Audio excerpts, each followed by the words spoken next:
Welcome back to the channel students. आज हम लोग डिस्कस करने वाले हैं अकाउंटिंग कॉन्सेप्ट्स और अजम्पशंस। अगर आपने अभी तक प्रीवियस लेक्चर नहीं देखा तो नीचे डिस्क्रिप्शन में लिंक गिवन है, वहां से आप प्रीवियस लेक्चर को देख सकते हैं, क्योंकि हर आने वाला लेक्चर आपका नेक्स्ट लेक्चर के साथ कनेक्टेड है। तो चलिए स्टूडेंट्स स्टार्ट करते हैं आज का topic, that is basic terms. तो अकाउंटिंग कॉन्सेप्ट्स और अजम्पशंस, पहले तो हमें ये पता होना चाहिए कॉन्सेप्ट या अजम्पशन क्या होती है। तो अकाउंटिंग कॉन्सेप्ट्स होते हैं वो आपको प्रोवाइड कर रहे होते हैं फाउंडेशन, किस लिए?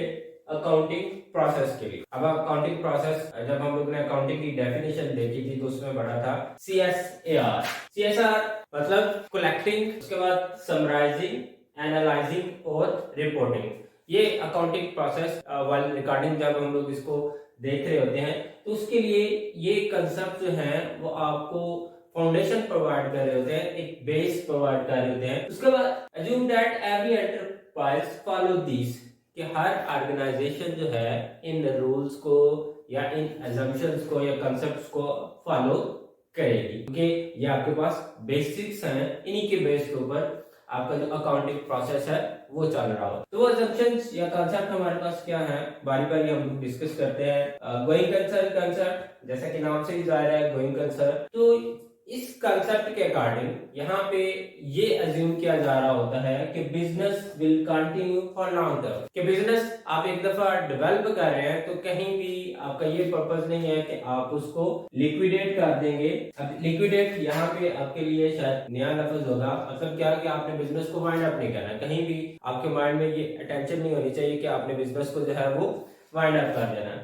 फॉर एग्जाम्पल आप बैंक के पास लोन लेने जाते हैं तो बैंक वाला आपको लोन दे रहा है। अब अगर बैंक वाला आपको लोन दे रहा है तो वो किस लिए लोन दे रहा है कि आप बिजनेस को कंटिन्यू करेंगे, लॉन्गर टर्म पीरियड के लिए उसको चलाए रखें। या फिर ऑन द अदर हैंड अगर हम लोग देखें तो बिजनेस जो एसेट बाय कर रहा होता है, तो जब बिजनेस बैलेंस शीट के अंदर वो एसेट्स मेंशन कर रहा होता है तो बिजनेस को कैंसलेशन उसकी प्राइस मेंशन करने के बजाय वहां पे डेप्रिसिएशन चार्ज कर रहा होता है। मतलब क्या कि अगर बिजनेस आपने एसेट बाय किया, उसको सेल वैल्यू रिकॉर्ड करने की बजाय बिजनेस उसकी डेप्रिसिएशन लिख रहा है। मतलब क्या, अगर 10 साल का आपका एसेट है तो बिजनेस उस एसेट्स को हर साल डेप्रिशिएट कर रहा है कि कितना इस्तेमाल हुआ है, कितना हम लोगों ने उसको यूज किया, उसकी बेस। तो इस बिना के ऊपर, इस अजम्पशन की बेस के ऊपर बिजनेस जो है वो लॉन्गर टाइम पीरियड के लिए कंटिन्यू कर रहा होता है। ये हमारी अजम्पशन है going concern concept. Hope so आपको क्लियर होगी। उसके बाद है कंसिस्टेंसी। कंसिस्टेंसी का मतलब क्या होता है? रेगुलर, मतलब एक चीज है वो आपके पास तसलसल के साथ आपने उसको लेके चलना है। तो यहाँ पे इस अजम्पशन के अकॉर्डिंग अकाउंटिंग प्रिंसिपल्स और पॉलिसीज जो होती हैं वो आपके पास कंसिस्टेंट होनी चाहिए, रेगुलर होनी चाहिए, या आप कह रहे हैं कि सेम होनी चाहिए। जैसे फॉर एग्जाम्पल अगर आप स्टॉक की बात करते हैं, अब स्टॉक को रिकॉर्ड करने के आपके पास डिफरेंट मेथड्स हैं, जिनमें से आपके पास first in first out, last in first out और वेटेड एवरेज, ये डिफरेंट मेथड्स हैं आपके पास स्टॉक को रिकॉर्ड करने। तो ये आपके लिए नए होंगे, लेकिन जब इन फ्यूचर इनको हम डिस्कस करेंगे तो आपको ये चीजें क्लियर हो जाएंगी। तो फीफो जो मेथड है, जो आपके पास फर्स्ट चीज आ रही है उसको आपने पहले बेचना है। लिफो के अकॉर्डिंग आपके पास जो एंड में चीज आपने बाय करनी है वो आपने उसको पहले सेल करना है। तो अब इन तीनों मेथड्स को, अगर फॉर एग्जाम्पल आप फर्स्ट मेथड फॉलो कर रहे हैं, एक प्रोडक्ट के हवाले से, एक आइटम के हवाले से, आपने 4-5 महीने उसको चलाया, नेक्स्ट 4-5 मंथ्स आप दूसरा मेथड फॉलो करना शुरू कर देते हैं, तो वहां पे आपके जो एंड रिजल्ट्स होंगे वो सेम नहीं होंगे। तो इस वजह से यहाँ पे ये अजम्पशन क्रिएट की जा रही होती है कि आपने जो भी पॉलिसी फॉलो करनी है एक बिजनेस ने, वो कंसिस्टेंट होनी चाहिए, रेगुलर होनी चाहिए, ताकि आपके पास जो एंड रिजल्ट है वो सेम हो सके, आपका जो प्रॉफिट है वो ओवर एस्टिमेट या अंडर एस्टिमेट ना हो। दूसरी एग्जांपल यहाँ पे आप डेप्रिसिएशन की भी ले सकते हैं। अब डेप्रिसिएशन जो है उसके भी डिफरेंट मेथड है, जैसे स्ट्रेट लाइन मेथड है या आपके पास रिटन डाउन वैल्यू मेथड है। तो वो अगर आप एक एसेट जो है, फॉर एग्जांपल आप मशीनरी है उसको कर रहे हैं डेप्रिशिएट एसएलएम के अकॉर्डिंग, एक साल आप उसको एसएलएम के अकॉर्डिंग जब वो डेप्रिशिएट करते हैं, दूसरे साल आप उसको जो है वो डब्ल्यूडीवी मेथड इस्तेमाल करना शुरू कर देते हैं, तो वहां पे भी आपके पास जो एंड रिजल्ट्स हैं वो सेम नहीं होंगे। मतलब एक एसेट जो है वो आप एसएलएम के अकॉर्डिंग कर रहे हैं, उसी नेचर का दूसरा एसेट जो है वो आप उसको डब्ल्यूडीवी के अकॉर्डिंग लेके चल रहे हैं, तो वहां पे फिर आपके पास जो रिजल्ट्स हैं वो सिमिलर नहीं होंगे, तो वहां पे फिर आपके पास इश्यूज जो है वो अराइज होना शुरू हो जाते हैं।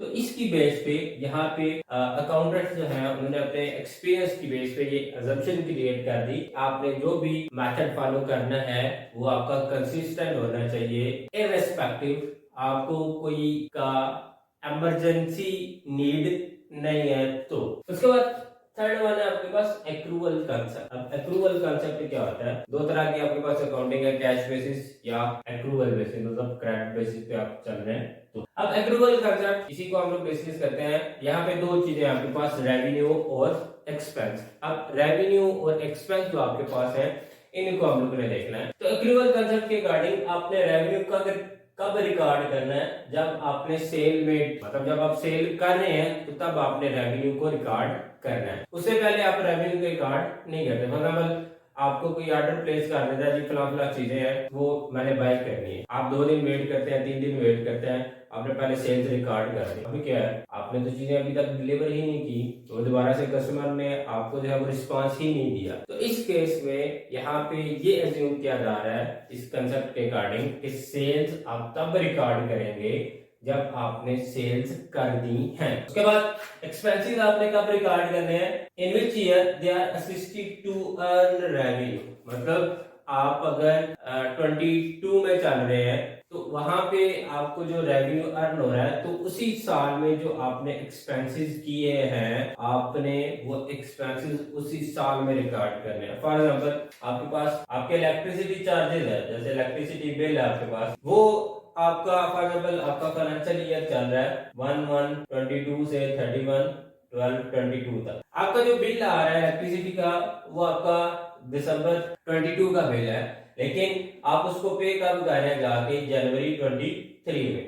अब यहाँ पे अगर आप इस बिल को 23 में रिकॉर्ड करेंगे तो आपके पास जो रिजल्ट है, जो प्रॉफिट है, वो आपके पास ओवर स्टेटेड हो जाएगा। मतलब आपका जो 22 का एक्सपेंस था वो आप किस में रिकॉर्ड कर रहे हो, 23 में जा। तो ये जो एक्सपेंस है आपका 23 का, हालांकि है किस ईयर का, 22 का, तो इसको आपने रिकॉर्ड भी किस ईयर में करना है, 22 में, क्योंकि 22 में आपने इसको यूज करके 22 की सेल्स है वो रिकॉर्ड किया, सेल्स आपने की। तो ये कंसेप्ट आपको ये बता रहा होता है आपने जो आपका जिस ईयर में आपने सेल की है, जिस ईयर की आपने सेल रिकॉर्ड की है, आपका एक्सपेंस भी जिस ईयर में वो आपको असिस्ट कर रहा है रेवेन्यू हासिल करने के लिए, उस ईयर में आप उसको रिकॉर्ड। होप सो ये तीनों चीजें आपको क्लियर होंगी। इंशाल्लाह नेक्स्ट लेक्चर के अंदर हम लोग फर्दर जो हमारे पास कंसेप्ट्स हैं